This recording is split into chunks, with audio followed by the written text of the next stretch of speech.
Yesterday, the largest earthquake in historical times to have specifically struck Malaysia occurred, as at 12:57 a.m. local time, a major magnitude 7.1 earthquake struck offshore of the island of Borneo, specifically 65 kilometers west-southwest of the town of Buchwaldt. As the ground subsequently shook back and forth for approximately 30 seconds, something strange quickly became apparent. There were no casualties. In fact, there were no damage of any kind, as the strongest ground motion a spot on the surface experienced was only MMI 4.5, which is about the intensity the simulation shows. The reason for this is that this earthquake was absurdly weird. To explain what I mean, here's an example. Typically, earthquakes occur in the crust when a segment of a fault line slips, such as at California's San Andreas Fault, where, when looking northward, the right side of the fault line moves towards you during an earthquake while the left side moves further away from you. Just offshore of northern Borneo, specifically the Sabah region, the crust is about 28 kilometers thick. And yet, the earthquake which struck that registered in as a major magnitude 7.1 event occurred at far greater depths, specifically of 619.8 kilometers or 385.1 miles depth. So yes, this earthquake occurred very deep in the mantle, near the bottommost layer of the upper mantle. Now, many super deep earthquakes such as this one have been observed beforehand, and scientific theories have greatly advanced in the last decade and a half to explain why these strange so-called deep focus earthquakes occur. Yet, with very few exceptions, all of these earthquakes occur on super deep sinking portions of a subducted slab at a convergent plate boundary, with such regions being known as the Watati-Benioff zone. Recent examples include on the subducted Molucca Sea Plate southwest of Mindanao in the Philippines, or west of southern Kamchatka due to subduction of the Pacific Plate. Yet, if we look at the vicinity surrounding yesterday's earthquake, there are no close active plate boundaries. Thus, I dug deeper into the data.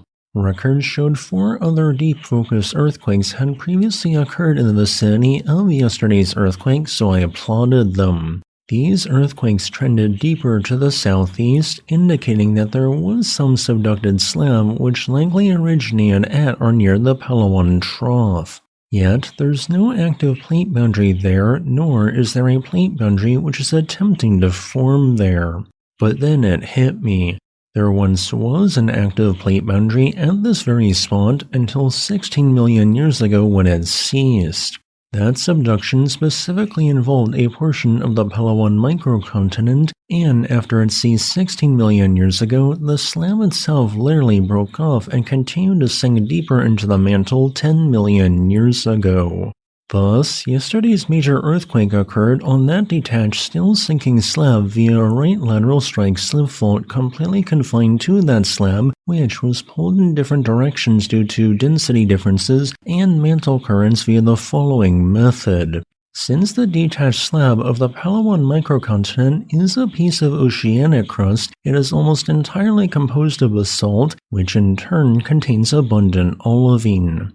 As olivine slowly travels deeper into the planet's interior, it reaches several thresholds of pressure and temperature at various depths that cause the mineral to transfer into other minerals with more stable crystal structures at those conditions.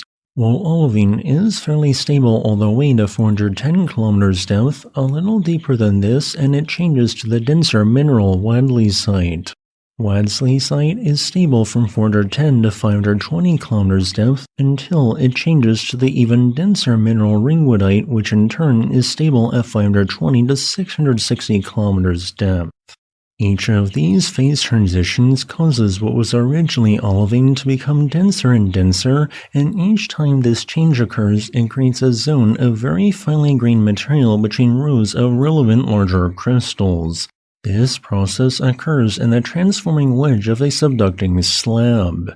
Thus, when residual stress from the uneven pull of a slab in the mantle builds up, the shear zones with many fine grains formed by phase changes are the first to slip, generating so-called deep focus earthquakes. However, to generate an earthquake larger than 6.8, three things need to happen. Motion in the transformation wedge can near instantaneously trigger motion via transformational faulting in the stable part of the subducting slab, and that latter event can sometimes trigger a third event where a region with more heat generated by deformation than can be conducted away also slips in what is known as a thermal runway. Since all three of those events occurred, that is why a magnitude 7.1 earthquake was generated. As a final note, I would like to thank my new YouTube channel member Cameron Udall 3502 for supporting my work.